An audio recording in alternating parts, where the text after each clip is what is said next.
Gente, vamos inmediato un conversatorio con el señor José Ignacio Payat, quien es un empresario del sector del combustible y asesor en esta materia. Y con él vamos a hablar, ya hemos hablado otras veces con él. Y qué bueno tenerle aquí. Ingeniero, bienvenido a Diálogo Urgente. Buenos días, satisfecho de compartir con ustedes en este diálogo que... Urgente. Sí, pero es un diálogo necesario. Eso es importantísimo. Mire, ¿cómo anda el sector combustible? Nosotros, siempre que hablamos con usted, nos interesa saber porque siempre es un sector muy variante y cada vez más está más fortalecido y más robusto, vamos a decirlo así. ¿Cómo anda el sector? Hay que verlo en el ámbito de cada uno de los segmentos del sector o verlo en conjunto, porque el sector, después de la ley de hidrocarburos, que no tocó el ordenamiento del sector, pero sí un reglamento que preparó la Refidonza de Holanda, aquella que la dirigía la Shell de Holanda, y Ángel Locuar y las demás mayoristas. Estamos hablando de 2003, 2004. 2000. ¿En el 2000? 2000-2001. Ok. El reglamento 307-01. En ese reglamento se propuso ir generando la verticalización del negocio de forma tímida pero firme. Y las cosas han cambiado en el orden objetivo, porque ahí en ese reglamento, que vuelvo y digo que no fue la ley que se lo permitió, sino el reglamento, le comenzó a dar a las distribuidoras mayoristas, que no eran importadoras en esa época, la condición de poder tener estaciones bajo su control. Incluso luego salieron reglamentos de industria y comercio donde le autorizaba tanto a manejar camiones y a manejar también estaciones de servicio, pero la propia ley 112, que eso sí lo definió la ley, abrió el mercado a las importaciones de combustible y esa apertura le consolidó lo que ellos practicaban antes del año 1972, cuando la refinería abre, que se hizo una ley para darle espacio a la refinería, donde el negocio estaba concentrado en la producción, en principio, y luego en la importación de los productos de petróleo, de combustible. Antes del 72, esas mayoristas que vienen aquí desde inicio de siglo del 1900, importaban.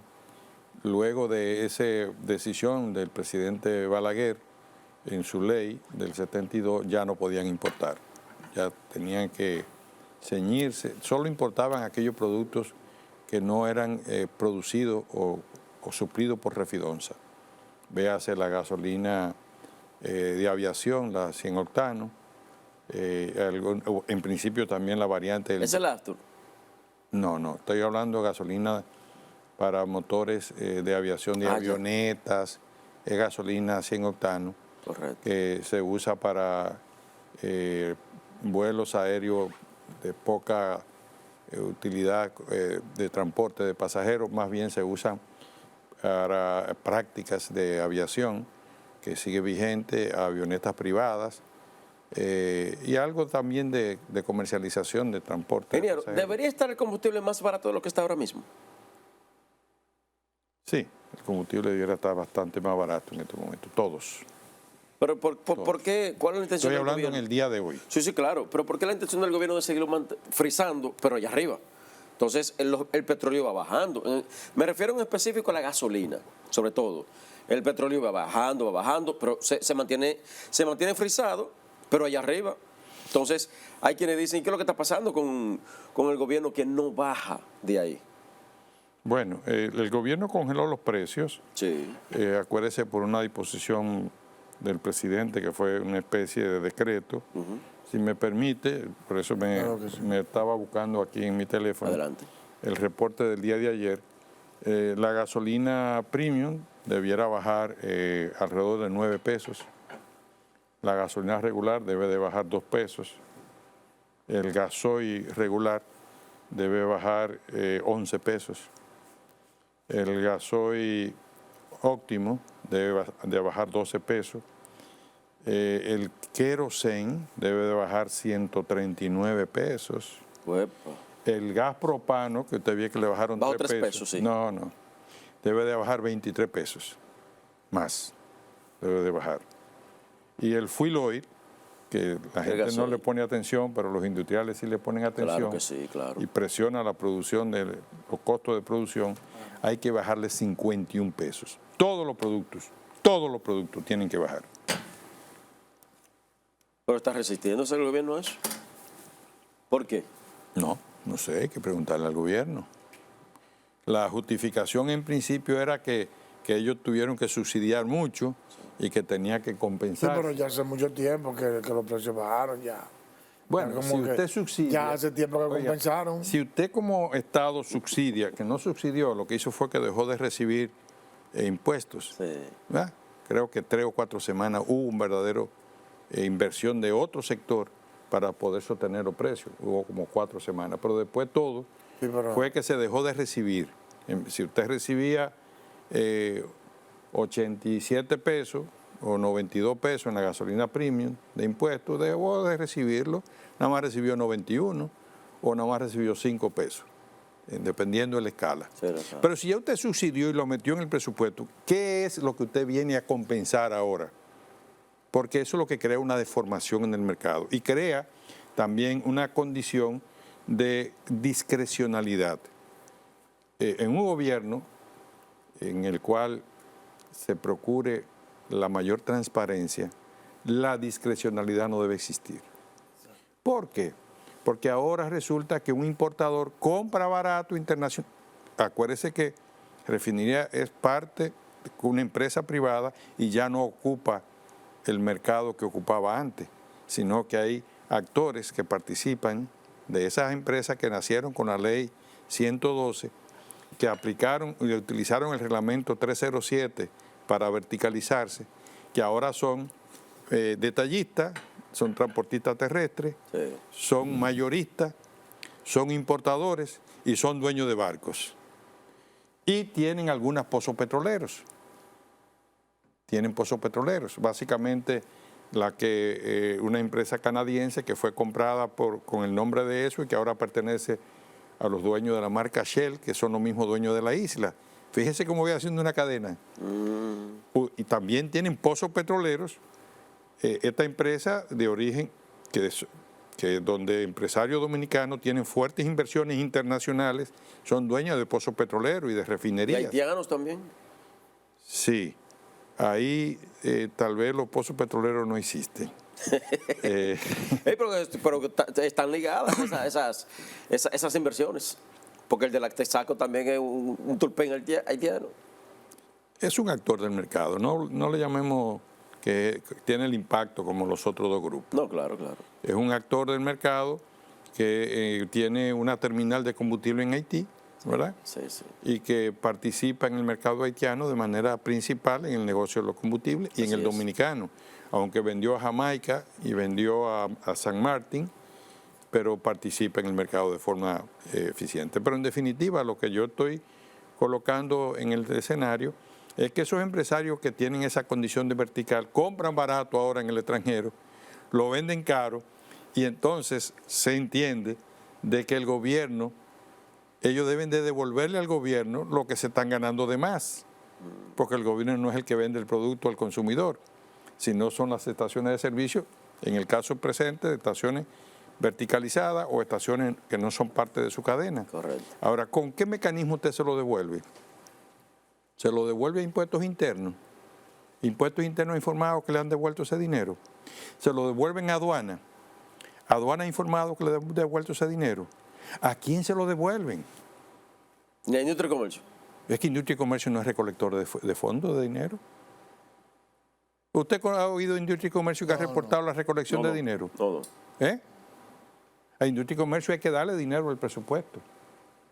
De lo que yo conozco. Cuando Industria y Comercio sea constitucionalmente autorizada a manejar dinero, entonces yo estaría de acuerdo. Ahí es que viene la discreción.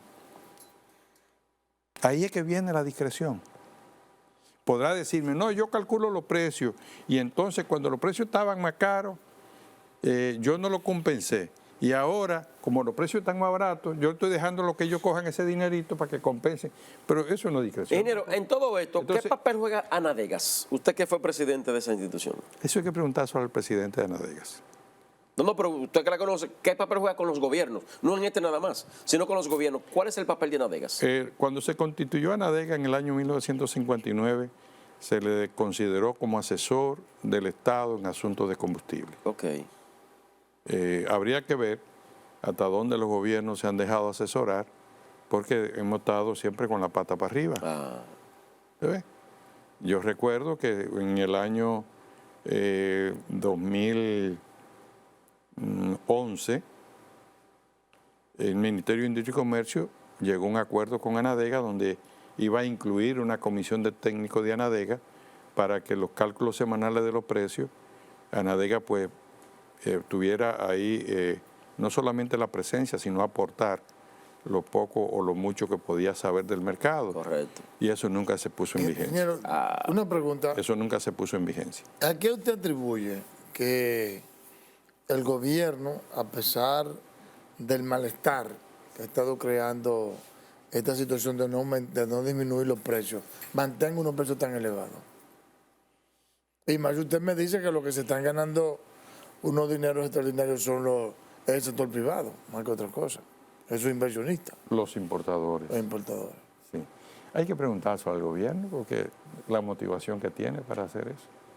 Porque si fuéramos a cumplir la ley que establece, la ley y los reglamentos que establece el ordenamiento, no debiera ser de esa manera. Claro está, el gobierno tiene una justificación de decir cuando los precios se dispararon a $121 el barril de petróleo, en medio de la crisis de Ucrania, yo asumí el no recibir los recursos. Pero eso se compensó. Pero se compensó y se metió en el presupuesto de cada año. Porque es que no es solamente que se subsidió, sino que ya eso es agua pasada. Eso es agua pasada. Entonces, ¿qué pasa en el 2023? Donde estamos en un proceso donde incluso en el presupuesto de 2023 hay también ya incluida partidas para absorber o manejar valores de los impuestos que se recolectan en los combustibles que estaban siendo ya considerados que iban a tener que usarlos. Y entonces ahora no se están usando. Y si usted no lo está usando, usted lo que está es castrando nuevamente a la economía dominicana y peor. Yo dije de una manera firme que la gente me ha criticado que abusó de sectores del consumo de combustible. El gobierno abusó de los sectores de consumo de combustible, especialmente el querosén, el fuel oil, especialmente, y en cierto sentido algo de la gasolina. El gasoil siempre estuvo más caro y ya hace varias semanas que está más barato también. ¿Usted está hablando de todos los gobiernos o de este? De este gobierno. Okay. El gobierno de nosotros, de Luis. Correcto. Y lo ha hecho porque los equipos que tiene en el sector de los combustibles lo ha inducido a esa situación. Porque yo no creo que el gobierno le interese esos resultados. Ingeniero, siempre se ha dicho así, a grosso modo, de que hay mafia con el combustible. Esta mafia se puede encabezar por vía de del sector transporte, por vía del sector empresarial, por vía de los gobiernos. ¿La mafia dónde radica?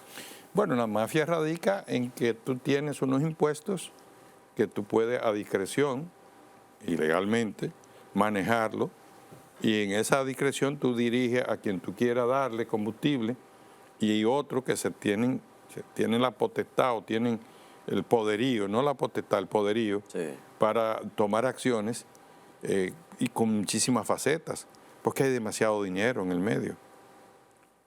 Yo estoy sorprendido como el gobierno ha estado en este periodo también dándole supuestamente a los transportistas, pero son comerciantes. ¿Los transportistas? Adiós, caray. Bueno, son empresarios. Son comerciantes. No empresarios, comerciantes. Dándole 59 pesos de todos los impuestos del gasoil. Y cada día más combustible para afuera. Y nadie da las cifras.